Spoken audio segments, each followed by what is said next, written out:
сайн бацхан дэлхээр аялагчтай. Ганхуу үед хоёр дэлхээр аялагчдынхаа маш олон давтагддаг асуултууд болон аялалтай холбоотой зарим мэдээллүүдийг та нартай хүргэе гэж бодсон. За тэгээ юуны бас нэг юм анхааруулж хэлэхэд энэ бол одоо өгж байгаа зөвлөгөө гэдэг утгаар нь харж авахыг хүсье. Яагаад гэвэл нэгэнт аяллаа мэдээлэл өөрсдийнхөө туршлагыг хуваалцаж байгаа болохоос биш. Одоо энэ төвлийн үнэн, энэ гарцаагүй үнэн гэсэн зүйл биш. Нэгдүгээрт, хоёрдугаарт нэгэнд маш олон давтагдсан асуултууд групп дээр яваад байгаа болохоор тэр асуултуудад нэгтгэсэн байдлаар хариу өгч байгаа. Тийм учраас зарим хүмүүсийн тусгаалan асуусан асуултуудад таарахгүй байж магадгүй. Тэгэхээр хариултыг шаардлагатай бол доор нь дахиад комент бичээрэй. Бид нэр дараагийн лайв хараас танад хариу өгье. Ингээд 7 хоног болгоны 4 дахь өдрийн 5 цагаас та нартай ганхуу болон админы зүгээс болон мөн цаашдаа манай аяллаа группийн сайн аялагч нарыг бас ярилцлага хэлбэрээр оруулаад тэдний туршлага мэдээлэл олж авсан зүйлүүдийг бүгдээрээ хамтдаа хуваалцаад мэдэж авдаг, хоорондоо ярилцдаг юм талбар болгож байгаамаа. Тэгээ гол зорилго маань ерөнхийдөө энэ группээ илүү идэвхтэй байлгах юм. Тэгээ өдрөөс өдөрт минутаас минут, цагаас цагт манай групп маш олон хүмүүс нэмэгдэж байгаа. Одоо бараг гишүүнлийн тоо маань удахгүй 300 мянга хүрэх гэж байгаа шиг байна. Энэ бол бас Монгол тэр дундаа Facebook баг группүүдээс бол эхний одоо бараг 4-5-д орж байгаа ийм групп гишүүнлийнхээ тоогоор тэгээд удахгүй бас нэгдүгээр орох гэж найдаж байна. Ягаад тэгэхээр аялал гэдэг зүйл бол хүн болгоны хүсдэг, гайхамшигтай мэдрэмж өгдөг ийм зүйл учраас өдрөөс өдөрт хүмүүс маань бас нэмэгдэж байгаа хаа гэж бодож байна. Тэгээд энэ группээ идэвхтэй байх үүднээс та бүхэнтэйгээ 7 хоног болгоны пүрэв гарагт бит хоёр бас мэдээлэл хуваалцаж байна. Тэгээд ганц бит хоёр биш, мэдээж та бүхний явуулсан асуулт, хариулт, та бүхний хүсэлтээр бас 40 гişин цаашдаа оруулах гэж ерөнхийдөө бас миний яс бодож байгаа. Тийм учраас ямар ч гэсэн өнөөдөр энэ ажлаа эхлүүлье. Тэгээд 5 цагаас залсан болж байгаа техникийн салбар жоохон хоцроглоо. 30 минут хосох шиг боллоо. Тэгээд одоо гайгүй хаа гэж бодож байна. Тийм. Тэгээд сая ганхуу манайд нөгөө зочин гişин нэмнэ гэдэг маань манай энэ аялалтай холбоотой аялж ирсэн мэдлэг туршлагатай. Тэгээд ялангуяа зарим тусгаас аяллууд шүү дээ. Тусгаас аяллууд дээр одоо мэрэгжсэн гэдэг юм уу? Тийм хүмүүсийг бас энэ групптэй лайфтаа урьж оролцуулаад бас гişүүдээс мэдээлэл өгөх тухай тий бодож байгаа зүйлүүд би мөн түнчлэн дараагийнх дээр мэдээж нэг хүмүүс чинь аялалтай холбоотой олон янзын зураг авахаас ахуулаад тий олон янзын зүйлүүд бас байгаа. Тэгэхээр тэр болгон дээр нь ч гэсэн мэдээлэл дэмжлэг үзүүлэх гэсэн юм бодлоо. За шоу маань болж байна. Шоу тунд дэжгүй болж байгаа. За шоу бол үнэхээр одоо бас монголчуудыг байлдан дагуулж байгаа юм шоу болж байгаа. Манай хүмүүс бүгдээрээ үзэж байгаа гэж бодож байна. Би ч ууг нь одолтой тэгээд бүр мегастар болсон байх тий. Годомчин зүгээр явуулахгүй. За олж байгаа юм тий. Болож байгаа юм тий. Тэгээд яг одоо мэдээж лайв хийж байгаа, интернетээр хийж байгаа, энэ дундаа фэйсбүүкээр хийж байгаа хүний хувьд бол нөгөө фэйсбүүк хэмээх энэ зүйл Монголд одоо 5-6 жилийн өмнө гарч ирлээ шүү дээ. Тэгээд тэнд анхны гишүүнчлэлээр нь ороод бас тэр хооронд маш олон пост, маш олон одоо лайв хүртэл хийж үзчихсэн. Зүгээр яг түн шиг шоуснаас орсноос хойш нэг зүйл надад их гайхшрууллаа. Нэг одоо постер 28 мянган лайк гэсэн тийм 3600 коммент. Тэгээд 1600 гаруй шеэр комментэд уншиж амжихгүй байлаа. Тийм үү. За гүйлгээд харсан. За тэгвэл зарим хүмүүс бол дэмий коммент бичдэг юм тийм. Үгүй тийм байхгүй. За ихэнх нь дэмжиж байгаа тийм. Окей. За тэгээд ганхуутайгаа лайв хийж байхдаа энд яг л ирэхгүй байгаа. Яаж нийтлэг нэг хэдэн юунууд асууя гэж бодсон. Дааш өгч. Нийтлэг нэг хараа авчмаа. Нийтлэг нэг хэдэн асуултууд байна. За нэгдүгээрт нөгөө хамгийн их давтагдж байгаа асуултууд юу гэхээр хүмүүс нь хямдхан аялах тухай асуугаад байна. Тэгэхээр энэ тал дээр ямар бодолтой байна? Чи өөрөөр үздэг юм байна. За мэдээж хүн болгон аялахыг хүснэ. Тэр дундаа мэдээж хэмнэлттэй аялахыг хүснэ. Тэр нь бол ердөөсөж буруу зүйл биш. Тэгээд энэ олон жил аялсан хүний хувьд бол ерөнхийдөө хэмнэлттэй аялах хамгийн одоо гол зүйл бол юу юм бэлээ? Маш сайн төлөвлөх юм бэлээ. Аялахаас өмнө одоо аял маань хашааж болно тийм үү? Гадагшааж байж болно, дотгошоож байж болно. Аялахтаа бол үнэхээр маш төлөвлөлтөө маш сайн хийх ёстой юм бэл. Одоо энэ туу яагаад ингэж За болчихлоо. Тэгээд төлөвлөхөөс гадна аялах байгаа газрынхаа одоо мэдээллийг маш сайн уншиж мэдэж очих хэрэгтэй. Тэгжээж нөгөө аялал маань илүү амттай болдог гэдгийг суурийн туршлагаас мэдэрсэн л дээ. Жишээлбэл би Алтайхтаа явж байхдаа тэр Египтийн пирамидад нэг очиж үзсэн. Тэрэнд бол очихдоо зүгээр л нэг пирамид гэж ийм зүйл байдаг юм байна. Зураг үргийг аваад утгаар очижсэн шиг санаж байна. Дараа нь маань найз Египтэд элчин сайдаар очиод намайг өөрсөн. Тэгээ очихдоо би Египтийн талаар бол нэлээд сайн судалгаа хийгээд ялангуяа пирамидуудын талаар хязгаар баригдсан, ямар баригдсан, яагаад баригдсан, ямар фараоны үед одоо энэ Гиза пирамид нь баригдсан гэх мэтлэн судалгаа хийгээд очиход өмнөх одоо 20 жилийн өмнө очиж үзсэн мэдрэмж дараа нь одоо очисон мэдрэмж хоёр бол шал өөр байдаг юм билээ гэдэг нь хэлэцүүтэй. Тэгэхээр ялангуяа гадагшаа аялах байгаа хүмүүс бол явж байгаа зайхаа талаар аялал одоо зөвхөн аялалч биш тийм ажиллаар явсан байж болно тийм ээ. Гэтэл тэр газрын талаар мэдээлэлээ сайн судалаад очиход бол илүү амттай байдаг шүү л гэдгийг одоо та бүхэндээ хэлэх байна. Окей. За тэгэхээр чинь мэдээж төлөвлөлт бол нэг чухал байх нь боломжтой. Гэхдээ тэр чинь төлөвлөлт хэдий сайн хийсэн байлаа гэсэн чинь бас нөлөөлж байгаа хүчин зүйлүүд биш тийм. Тухайлбал тээвэр байна. Үзүүрүүд нь байна, зочид буудал байна, хоол хүнс байна. Тэр яаж шилжүүл тэр учраас л одоо мэдээлэл сайн цуглуул гэдэг нь. Одоо яг одоо тээврийн тал дээр бол одоо интернет хөгжөөд ялангуяа маш гоё iPod бий болоод тийм ээ. Урьдчилаад бүх юма захиалдаг болчихлоо. Аль болохоор одоо ер нь төлөвлөлтөө за маргааш нөгөөдөр аялах байгаа юм шиг төлөвлөж бас болохгүй нэ. Бүр жилийн өмнөөс төлөвлөд ирэх юм бол аяллаа зардал чинь өшөө бараг 50% хямдах тийм болчихлоо. Жишээлбэл Европын холбооны дотоод нислэгч юм бол жишээлбэл 20-30 евро л үжирсэн тийм. Гэтэл нэг өдрийн өмнө авах юм бол ч 100-200 евро болж байгаа тийм. Нэг сарын өмнө 2 сарын өмнө за хамгийн багтаа бол нэг хагас жилийн өдөр өмнө авах бол баталгаадаа нэг 20-30 евро дотор зочдуудлууч гэсэн бараг нэг 10-20 еврогоор одоо хосталууд бол тийм. Гадныхан бол одоо аяллаа би нэг төлөвлөлт гэж яриад байгаа юм учраас гадныхан бол аяллаа юусоо жилийн өмнөөс төлөвлөлт. Одоо дараа жил бид нэг гэр бүлтэйгээ тийшээ явна. Тэгээ бүх төлөвлөгөө гаргаад бүр day by day төлөвлөгөөнүүдээ гаргаад бүр ингээд компьютер харах юмудаа зоогоо бүх юмаа зоогоо тэрнийхээ ядаж цагаа өрөөнд шалгаад бүх юм шалгаад тэгээд урьдчилаад бүх юм авчдаг. Одоо музейний билетийг хүртэл урьдчилаад авч болно. Тэр нь бол одоо жилийн өмнө авах юм бол $10 үнэтэй билет бол ерөөсөө $200 авчихдаг. Нислэгүүд бол одоо чиний хэлсэнчлэн бүрсө $20-30 худалдаа. Одоо жишээлбэл дараа жил гэхэд одоо өвлийн олимп Солонгос болох гэж тийм үү. Зун нь бас одоо Оросд хөлбөмбөгийн дэлхийн авах болох гэж тийм үү. Одоо спорт сонирхдаг санагч нар одооноос нь төлөлтөө хийх хэрэгтэй. Одоо жишээлбэл тэр одоо Солонгосын олимп болох гэж байгаа газар руу одоо спорт модлаа захиад гэх юм бол яг тэр үед нь очихос хамаагүй юм болж байна л гэсэн. Тийм учраас би төлөвлөлт бас дахин төлөвлөлт гэдгийг яриад байгаа юм тийм. Окей. За тэрнээс гадна бас аюулгүй байдал гэж чухал тийм. Хамтхан ажиллаж байгаа хэдий ч гэсэн хүн бас нэг өөр нэг аюулгүй байдал бас тооцоолох хэрэгтэй. Тэр яг хулгай байх, махлаас сэргийлэх хэрэгтэй. Ямар нэгэн байдлаар бас зарим орнч одоо сүүлийн үед ялангуяа зайхаа зүүн дайцууд бол харьцангуй гайгүй тийм. Европын орнчууд бас их сүүлийн үед цагаачлалын асуудлаас болоод нэлээд жоохон төвөгтэй зүйлүүд бас гараад байна шүү дээ тийм.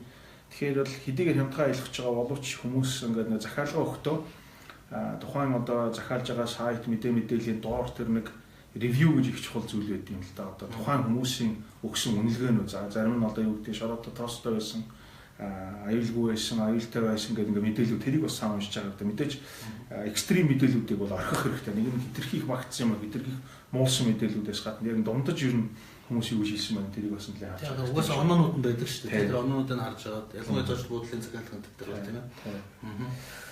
За ер нь бол аюулгүй байдал гэдэг нь бол яг хаашаа явахаас маш их шалтгаална. Ямар destination сонгож байгаасаа их шалтгаална тийм ээ. Үнэхээр аюултай газар бол бас зочд буудлын одыг бол сайн харах хэрэгтэй. Security-г нь маш сайн харах хэрэгтэй. За очисон ревюг нь харах хэрэгтэй. Зөв очисон хойно бол аль болохоор ялангуяа Бразил одоо Латин Америкийн орнуудад бол их төвөгтэй. Хүнтэй камер, хүнтэй одоо цаг гэж байдаг юм уу тиймэрхүү зүйлээс бас зайлсхийх хэрэгтэй юм билээ. Ер нь аль болохоор шалдан шахуу яг тэр өдрийнхээ хэрэглээний одоо кэш биш баг карт мартаа ингээд хармаалаад явж байгаа. Хүний нүдэнд их өртөхгүйгээр тийм байхад ялангуяа Бразилд одоо жишээл манай жудо багийнхан маань бүгд одоо бүрэн бүрэлдэхүүнээрээ жишээл дээрэмдүүлсэн тийм тохиолдол гарч илээ шүү. Тийм үү. Юусоо зочдлуудад нь шууд АК буудаа орж ирэл одоо дэрэмдэл явждаг. Удамж Удамж нөгөө тийм болсон тийм. Тийм учраас ямар улсад явах гэж байгаа тэр мэдээллийг хамгийн цуглуулаа судлаа гэдэг нь ерөөсөө аюулгүй байдлын бас үндэс нь тийм байгаа. Окей. За тэгэхээр энэтэй холбогдуулаад бас картны мэдээлэл орж ирж байна. За тэр банкны карт нь ажиллахгүй байна, тэр нь ажиллаж байна, тэр нь болохгүй байна, тэрний нэтэ зүгээр яг тэрэн дээр би юу гэж боддог вэ гэхээр тийм тохиолдол гарна. Одоо картын систем чи өөрөө янз бүрийн системүүд байж байгаа шүү дээ. Зарим нь болохоор тухайн орны одоо нэг бас нэг оператороор дамжуулж явж байгаа, банкаар дамжуулж байгаа. Тэгэхээр зарим тохиолдолд карт ганц Монголын банкнаас шалтгаалж байгаа биш. Нөгөө тухайн орны бас мэдээллийн систем дамжуулж байгаа байдал эсвэл одоо юу гэдгийг олон зүйлүүдээс нөлөөлд юм шиг. Тэгэхээр шууд нэг талд нь гараад Монголын тэр банкны карт болохгүй байна. Тэр нь болж ийн гэхээс илүүтэйгээр нөгөө хүн чинь өөрөө хэд хэдэн төрлийн картууд бас авч явах хэрэгтэй юм шиг байна. Заавал одоо нэг картаар биш. 3-аас 4 төрлийн карт одоо 3-4 банкны те. Тэгээд зориулсан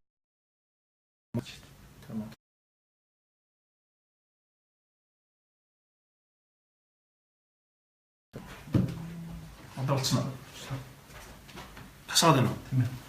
За. Интернетээс л болж байгаа шүү дээ. Тийм ба. Сони 3 GB-ш тавиад интернет дээр тавиад тасраад их юм те. Окей. За.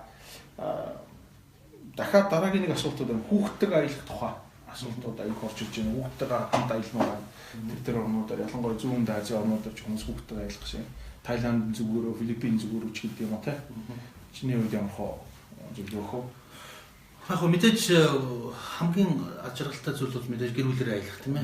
Тэгээ бөөнөрөө аялах бол үнэхээр гайхамшигтай. Тэгээд дахиад нөгөө төлөвлөлт маш шаардлагатай. Тэгээд ямар насны ямар хүүхэд гэдэг нь бас их чухал. Ер нь бол гэр бүлээрээ аялж явах тохиолдолд бол хамгийн чухал зүйл бол зочд бодлоо. Ая тухтай байх зочд бодол. Гадуур дотор юм үзэж явах нь бол дараагийн асуудал. Зүгээр хамгийн түрүүнд анхаарах зүйл бол миний хувьд бол зочд бодол байдаг. Ялангуяа хүүхдүүд одоо гадаараа тоглох тэр safety байх юм уу. Ерөнхийдөө энэ зочд бодол янз янзын одоо янз янзын левелтэй бол байгаа боловч илүү security сайтай ялангуяа юм нэг тийм машин тэрэг замаас холдоо за мэдээж болоорнууд бол swimming pool мөл ч юм уу тэр хүүхдүүдийн тоглоом тоглох тийм safety талаас нь харж зочд бодлоос гэхэд хамгийн гол нь гэр бүлээр явж байхад бол ялангуяа орой өдөж цагт одоо тэр амрах тэр ая тухтай байх нь хамгийн чухал юм болов гэж бодож байна. Тэгээд гэр бүлээр явж байгаа аяллууд чинь аялын төлөвлөнөөс их онцлогтой. Ихэнх одоо гэр бүлээр нэлэх хүүхдээ явж байгаа хүмүүс бол ингээд болж игэл юу гэдгийг тийм одоо юу гэдэг нь хотын аяллыг ингээд бөөнөрөө заавал яваал гэдэг аяллаас илүүтэйгээр нэг газраас суурин байх аяллууд нэлээд зүгээр юм шиг байна тийм. Нэг газраас суурин байгаад юу хийгээд одоо нэг далайн хэрэг дээр ч юм уу эсвэл нэг тийм resort center дээр ч юм уу тэгж явуулах зүгээр юм. Тэгэхээр нөгөө хүүхд чинь бас янз янзын хоолноос болон цагаа гараас өөрчлөлтөөс болох байдлаар одоо өвдөх нэтэд юм гарвал одоо бас яах вэ те? Би зүгээр гэр бүлтэйг аялж исэн. Тэгээд манай хүмүүс их баг байхад нь хүртэл аваа явчихсан. Зүгээр яг амьдралын юу болохгүй учраас хүүхдүүдээ авч явж байгаа тохиолдлууд бас байж магадгүй. Мэдээж бас явахад хүүхдтэй ч гэдэг юм уу. Зөвлөхөд яг нэг 2 нас хүртэл нь хүүхдийг бол нэг авч яваад ах хэрэггүй болоос гэж би нэг тэр маань өөрөө бас их одоо яг миний кейс дээр бол одоо хүүхд нь яг чиний хэлсэнчлэн гадаад очиод бас өвдөж хавдаал тийм ээ. Одоо яасан мэддэхгүй ингээд л тэгээ нөгөө аялал маань өснөө мөнгөөрөө зараа явцсан байдаг. Аялсан ч биш яасан ч биш баахан имлэгээр явж баваад л одоо тийм тохиолдол гарч ирсэн л та зүгээр мэдээж хүүхдээ ингээд гэр бүлээр ингээд аваа явах нь сайхан боловч одоо 2 нас хүртэл нь аль болохоор бас хол аяллаас татгалзах хүнд аяллаас бас татгалзах нь зөв юм болов уу? Сүүлдээ яг очихоор нөгөө амар нөгөө их сансан газар 7 хоног хоосон гिचсэн амар их expectationтэй өндөр expectationтэй явждаг. Очингууд л хүүхдүүдтэй түүртэд хүүхдүүд нь цагаа гарын байдлаас болоод ч юм уу би хамна нэгүүтээд ингэл нөгөө бүх юм ингээд дураад болох бас тийм тохиолдол байдаг л да. Тэгэхээр ерөнхийдөө бол аялалд явах юм бол бас хүүхдүүдтэй арай бас нэг том болсон юм ойлгодог болсон. Тэр хүүхдийн хувьд бол ерөөсөө memory гэхээр юу ч байхгүй. аялаас ирээд тэрүүд зүгээр хэдэн зураг л видео л үлдэж байгаа гоо. Надад том болцоо байна. Аав ээж хүүгээ аваа явж ирсэн тийм л юм. Тэгвэл яг тэр хүүхдэд бол яг гоё Disneyland очоод одоо тоглосон юу гэдэг тийм юмсуу хоёр нас хүртэл мэдээж байхгүй тий. Хоёроос дээш 3 болоо явах юм бол бас арай өөр юм байна гэж бодож байна. Окей. Тэгэхээр ер нь бол тэнтэй холбогдуулаад тэгэхээр аялал бол ер нь бол даатгалтай бол салшгүй холбоотой таарч байна тий.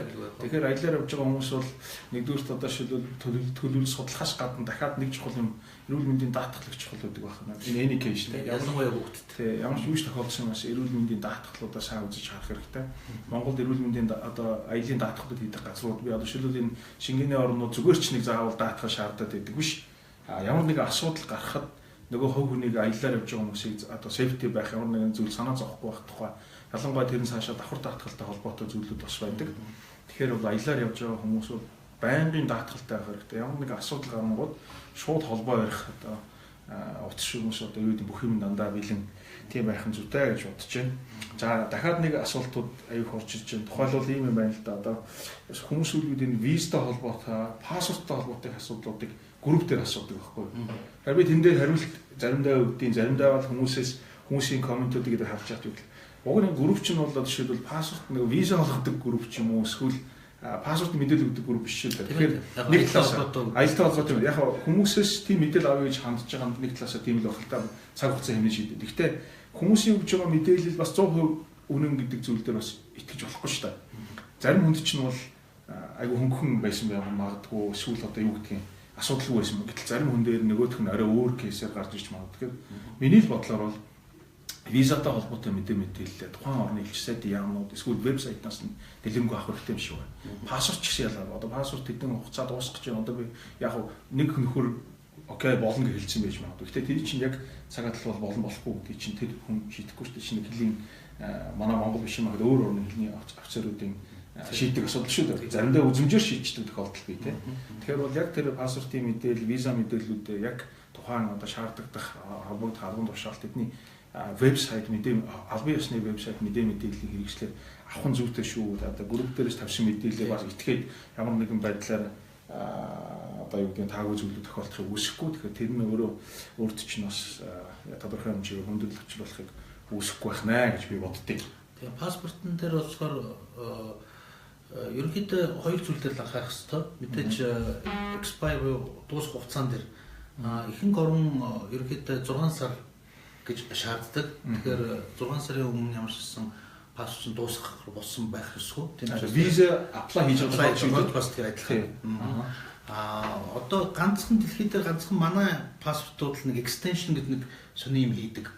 Тийм паспорттай. Одоо тэрийг болж байгаа юм билээ. Тийм учраас гадаад паспорт бол одоо яг л паспортын дээр бичигдсэн нөгөө дедлайн буюу нөгөө хугацаа гараад байдаг болж байгаа гэсэн шүү дээ. Тэгэхээр манай одоо паспортын юм дээр контрол дээр очиж чинь таны энэ дууссан байж үгүй манай арай усан дээр наач байгаа гэх тэрийг зөвшөөрөхгүй өндөө гардаг. Тийм учраас одоо яг энэ дээр манайхан ягаад одоо өгж байгаа шинэ паспортууд сонголт байхгүй хугацаа бол нэлээд уртаар одоо 5 жилээр 10 жилээр энэ төр өгж байгаа. Зурган дээр бас нэлээд анхаарах шаардлагатай. Манайх нөгөө зургаас олохгүй удагдсан тохиолдлуудаас зургнаас бол нөгөө жоохон хөгшөрсөн улаанаар болчихдаг тийм тохиолдлууд их гардаг. Тэгэхээр 5 жил тутам ямар ч байсан гадаад сурталтаас болохдоо яг өөрийнхөө тэр үеийнхээ зургаа тавих. Тэрнээс бол асуудлууд үүсдэг. Ялангуяа над яг тийм тохиолдол бас Камбожид таарч ирсэн. Хамт явжсэн хүний маань шил Камбож чинь нөгөө яг тэр нэг сонин үеэсээ өнгөрөөд байж ирсэн. Тэр их тийм зөвлөх юм шиг нэг хатуу орн байхгүй. Тэгээд Камбож ч бас гадны тэр зүүн Азийн хүмүүс ирд юм шүү дээ. Тэгээд нэг зурган дээр өөр өстэй байсан гэдэг хамт явсан нэг залууг өснийхөө өнгийг сольсон байна гэдэг. Тэр чинь саатуулаад. Тэгээд тэрний юу болж байгаа юм гэхээр зүгээр яг оруулж байгаа эцсийч оруулжлаа. Гэхдээ чинь цаг гаруй саатуулаад л бөөн төг болж байгаа. Тийм учраас паспортны тэр анхаарах зүйлүүд бол байна. Дээрээс нь за сая юу хэлж байгааг мартчихваа. Бас паспортод нэг юм хэлсэнс намаач. За дараа санахаар хэлье. Окей. За аялалтай холбоотой нөгөө сүүлийн үед хүмүүс их аяллаа нөгөө харьцуулт хийдэг болчих. За зарим хүмүүс бол ингээд нэг зүүн Азийн аяллыг Европын аялал та тийм ээ. Европ ч нь бол өөрөө нөгөө үний хувьд бол шал өөр гэж байна шүү дээ. Тэгээд Европт юм уу Америкаар юм уу өөр газар аялж исэн зүүн дайзаар аялахаар хямдхан хэрнээ илүү хөвчлөлт аваад идэг гэдэг. Тэгээ яриад идэг. Тэгэхээр энэ талаар нь жоохон хүмүүст бас зөвлөгөө өгөөч. Тэг. Биний зүгээр харж байгаагаар юм байна. Европын одоо 3 одтой буудал, 4 одтой буудал гэхэлэр тэр улсын стандарт нь янз бүр байх шүү, тий. Тэгэхээр улсын стандарт нь тийм байх. Тэгэхээр нөгөө Азад 3 одтой буудал, 4 одтой буудал чинь болохоор нэлээд өндөр алдарн байж байгаа. Тэгсэн хэрнээ өмнө нь бол их боломжийн юмхан байдаг. Яг тэр expectation буюу тэр мэдээллээрээ Европт очичдаг. Тэнгүүтээ үнэн муухай байна, юу нэ буудлын муухай байна, үнэн айгүй өндөр байна гэсэн юм бас нэг юм ярьдаг. Тэгэхээр Европ руу аялж байгаа тохиолдолд ямар хөө төрлийн буудлууд захиалга зүгээр. Ерөөсөө л хүний бие биенчинтэй маш холбоотой асуудалтай. Тийм. Яг нь миний хувьд бол би нэг хайхтар буудлыг голж шилдээд идэггүй. Илүү комфорт гэхээсээ илүү буудлыг зүгээр нь очиод унтах газар гэж би хэвдээ бодож өнөөдөр хүртэл явсан л та. Зүгээр одоо бол монголчууд маш нэг үеийн хувьд бол мөнгө төрхтэй болцоодсон. Бас илүү комфорт хайдаг болсон. Тийм тохиолдолд бол одоо яг л мөнгөндөө тохирсон л буудлуудыг л зах. Тэр choice бол үнэхээр одоо маш өргөн байж байгаа. Тэр Agoda одоо тэр Booking.com одоо юу гэдэг юм бүгд рүү ороод түрүүний хэлсэнчлэн тэр рейтингийн юм нараад хүмүүсийн recommend комментуудыг хараад сонголтоо хийхэд бол үнэхээр нэг алцахгүй л те. Зүгээр яг чиний хэлсэнчлэн Аз Европ хоёрын ерөөсөө калчрын ялгаанд л байгаа. Азийн ихэнх орнуудын одоо нийт дотоодын нийт бүтээгдэхүүний дийлэнх хэсгийг аялж явуулж иддэг учраас энийг бол бүр индастри энийг бол одоо маш өндөр түвшинд авдаг үздэг учраас тэнд бол үйлчлэг үнэхээр Европуудыг одоо хамгийн илүүлэлтэй. Тийм учраас яг тэр expectation-аараа Европт яваад гэж болохгүй. Тийм учраас академик судлахаа гэдэг юм чинь энэ төрөл хэрэгтэй л байх гэж бодож байна да. Тэгээд зөвхөн би бас яг өөртөө санал байна. Зөвхөн буудлагаар заавал одоо тийм үнэтэй буух хэсэг гэдэг нөгөө safety бос төгнүүдэд аягүй сан тооцоолох хэрэгтэй юм шиг байна тийм. Тухайлбал би бол Европт явж байхдаа өргөчтэй ингээд аялал явж байхдаа бол ерөөсөө нэг хостел гэж юм тийм. Ойрол цагаар 20-25 евро, за максимум 30 евроны байдаг. Тэрэн дотор бол жишээлбэл яг заримдаа өрөм ширэн байдаг, заримдаа өрөм ширэн биш ганцаараа буудаг. Тэгээд энэ чинь үгээр заримд нь жижигхэн хөргөө өглөөний цай нэг талах бутерброд маягийн орчин. Тэрний чинь ерөөсөө хоног төрүүлэх газар гэж бодож харж яваа. Аз руу явах юм бол 30-аас 50 долларын буудлын гэдэг чинь бараг 4 одтой, 3-аас 4 одтой буудлууд явчихж байгаа шүү дээ. Өглөөний цайтай гэдэг. Тэгэхээр тийм ялгаа байдаг. Тэгэхээр хүмүүс тэрийг бас ялгаж ойлгох нь зүйтэй байхаа гэж бодож байна. За ерөнхийдөө нэг өнөөдөртөө нэг иймэрхүү байна да. Тэгээд чиний зүгээс бас дараагийн аялалтай холбоотой хэлэх юм байна. Тэгээд ерөнхийдөө асуултууд бол нэлээд ирэх багтаа тэрийг одоо дараа нь харж байгаад хоёлаа дараагийнхаа лайв дээр бас хариулаад явчих болох. Чамаа коншерттэй залуу шүү.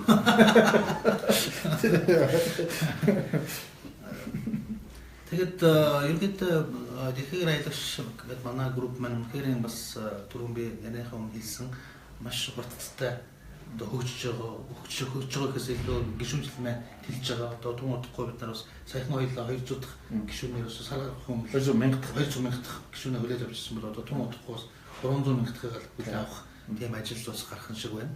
Тэгээд ерөнхийдөө бид хоёр бас дараагийн аяллаа төлөвлөсөн байгаа гэдгийг хэлхэн зүйтэй. Жилдээ болж өгөл нэг 2-3 аялал хий гэж төлөвлөж байгаа. Тэгээд эхний аялал маань 6 сарын 17-нд багийн бид хоёр дээрээс нь манай дэлгэр аялагч тийм 3 залуу одоо бид хоёртоос нэгдээд ингээд 5 хүний бүрэлдэхүүнтэй бид нар Куб, Жамайка, Доминикан гэсэн энэ чиглэл рүү аяллаа одоо төлөвлөж байгаа тийм ээ. Тийм учраас манайхан бас хаашаа аялмаар байна. Цаашдаа бас ямар destination явж үзмээр байна. Одоо бол хүн болгон аялагч болсон учраас хүн болгон дурын газар явж болно. Гэтэ бас тийм экзотик илүү бас хүн очоогүй тийм газруудаар явбал илүү сонирхолтой. Бидний мэдээж би явж байгаа хүний хувьд бол нэвтрүүлэг юм гэж би бодож байгаа. Нэвтрүүлгээ мэдээж бид нар тэгэхээр аялагч групптэй тавина. За мэдээж миний хамтран ажилтдаг бас телевизүүд дээрээ тавина гэж бодож байгаа. За очисон газараас бид хоёр бол лайв аваад байна. Үргэлжлүүлэн та бүхэнтэй мэдээлэл өгнө. За зургуудаа аваад сонирхолтой постуудыг байна гэгээл ерөнхийдөө манай энэ групп маань одоо улам хурдан өргөж дэвжиж явсан олон гишүүдийг хамарж тэр дундаа тийм би харахтаа энэ миний хамгийн гоё групп гэж боддог. Дандаа гоё энэ групп руу орохоор маш гоё эерэг мэдээлэл, эерэг гоё зургууд, хүмүүсийн явсан постууд, комментууд, аялах дуртай хүний хувьд бол ингээл тэр болтныг харахад бол одоо үнэхээр юм одоо гоё санагддаг л та. Тэгэхээр энэ групп маань одоо Монголын хамгийн их гишүүнчлэлтэй хамгийн мундаг групп болох хаа бодох гэж бодож байна. Баярлалаа. Тэгээд бас группийн тухай нэг хүмүүс их асуугаад байдаг л да. Яаж энэ группийн бас онцлог юу, яагаад энэ групп байгуулсан бай гэж. Тэгээд би бол гол нь энэ чинь нэг аялын боловсрол гэдэг зүйл аяж чухал байна. Аялын боловсрол тавьш хүмүүс нэг зөв аялах тухай. Тэрнээс биш нэг юм ашиг олгын төлөө биш шүү дээ мэдээж. Тэгэхээр аялын боловсрол гэдэг зүйл өөрөө юу юм гэхээр хүмүүс аливаа нэгэн одоо улс оронд явах чинь бас нэг юм үг гэдэг шүү дээ. Монгол хүн чинь гэрийн хоймор төрж, хээрийн хоймор төгсдөг гэж. Тэрнтэй адилхан Монгол хүн чинь гадаад оронд явж байгаа. Тэр нэг мат хоёр гэдэг юм анх хүч гэдэг юм гэж ярихгүй шүү дээ. Тэгэхээр жаа Монгол гэж яа. Тэгэхээр нөгөө шинэ тохиолдол China гэж ярьдаг. Тэгэхээр нөгөө Монгол гэдэг нэрээ бас их зөв гаргах хэрэгтэй. Тэгээ хүмүүс зөв аялах хэрэгтэй гэсэн үг нэгдүгээр. Хоёрдугаар дараагийн нэг чухал зүйл юу вэ гэхээр юм чинь өөрөө ингээд нэг аялал гэдэг зүйл чинь хүний үндсэн суурь хэрэгцээний нэг шүү дээ. Ингээд мэдээж нэг зүйл бодолтож явах одоо орон байртай болох одоо хоол хүнстэй байх гэдгээс гадна бас аялал гэдэг чинь өөрөө нэг зүйл. Тэгэхээр аялал нь өөрөө зөв байх юм бол өр хөвгттэй ч гэсэн хамт олондоо найз нөхдөд хоорондын гол дурсамжууд өвлөдөд учраас нөгөө аялал нь өөрөө гол дурсамжтай байгаа. Тийм учраас энэ группийг ямар нэгэн байдлаар зар сурталчилгаач гэдэг юм эсвэл нэг юм лайк шеэр гойсон гэсэн одоо тийм хүмүүсээс жоохон ингээд эерэг маргаан тэмцэлгүй байх ч гэсэн юм зорилготой байдیں۔ За төгсгөлд нь хэлэхэд аяллаа групп дээр бид нар аяллаа клуб байгуулж байгаа. Тэ аялагчдын клуб, дэлхийн аялагчдын клуб гэдэг. Тэ нэг 10-аад гишүүн одоо аялдаг хүмүүсийнхаа бүрэлдэхүүнтэй бий болгосон байгаа. Тэгээд үндсэн санаа нь бол аяллаа мэдээлэлээ бас хуваалцах. Тэгээд энэ клубын гишүүн хүмүүсийг энэ одоо лайфаар орж оруулаад мэдээллүүдийг өгөх. Тэгээд цаашдаа мэдээж клубын группийн гишүүд бүгд нээлттэй. Тэгээд хэрхэн яаж шийдвүлээ явах вэ? Тэгээд бид нар бас ингээд бодоолаа л да цаашдаа airline ticket компаниуд бус хүмүүстэй манай аялын клубээр дамжуулаад хямдралтаагаар билетээ авдаг, аялдаг бас нэг хөнгөлтөө нөхцлүүд байдаг. Ийм зүйлүүдийг бас өгөх юмсан. Дээрээс нь хямдхан зочдууд захиалдаг байх юмсан. Тэгээд энэ зөрүүлж бид нар аппликейшн тухай мэдчихэж байгаа. Тэгээд нэг аппаа одоо жоо идэвхжүүлээд цаашдаа явуулж бодож байгаа. Мөн гадаад хэргийн яамны консулын газартай консул цэгмэн гэдэг вебсайт байдаг. Тэрийгээр дамжуулаад бид нар апп дээр мэдээлэл тавиад тухайн орны элчин сайдын яамдууд, консулын газрууд Монголын иргэд аялж байхад ямар нэгэн төвөгтэй хүндрэлтэй зүйл гарвал хэрхэн яаж шийдвэрлэдэг байх вэ? Яаж холбоо өрдөг байх вэ гэдэг зүйлүүдийг нэмж оруулъя гэж тооцоолж байгаа. Бас аяллахаа аппаар дамжуулаад хямдхан зочдууд захиалцдаг байвал зүгээр юм байна. Нислэгийн тийзүүд захиалцдаг байвал зүгээр юм байна. Тэрийг нь хамтарч ажилладаг одоо тэр тийз захиалдаг юм. Бид нар өөрсдөө тийз захиалах албагүй шүү дээ. Зөвхөн тийм тийз захиалдаг газрууд, тийзийн үйлчлэл явуулдаг газрууд, зочдын захиалга хийдэг газрууд нийлээд бүгдээр ингээд хамтраад нэг тийм аяллаа тийм цогцсон хүн болгонд хүртэ өмчтэй үр ашигтай тийм зорилго тийм байгаа. Тэгэхээр мэдээж нээл ажил хэрвээ хамтарч ажиллах хүмүүс бол мэдээж нээлттэй. Тэгээд аялал гэдэг бол нэг манай нэг аялагч хэлсэн байсан. Аялал гэдэг бол аз жаргалын вирус гэх тэр их гоё үгтэй. Аз жаргалын вирус юм байна. Тэгээд хэдүүлээ аз жаргалын вирусээ сайхан дүгээцгээе, сайхан аялцгаая, сайхан дурсамж бүтээцгээе. За тэгээд ганхуу баярлалаа. Дараагийн 7 хоногт уулзтлаа. Тэр баяртай аялагчтай.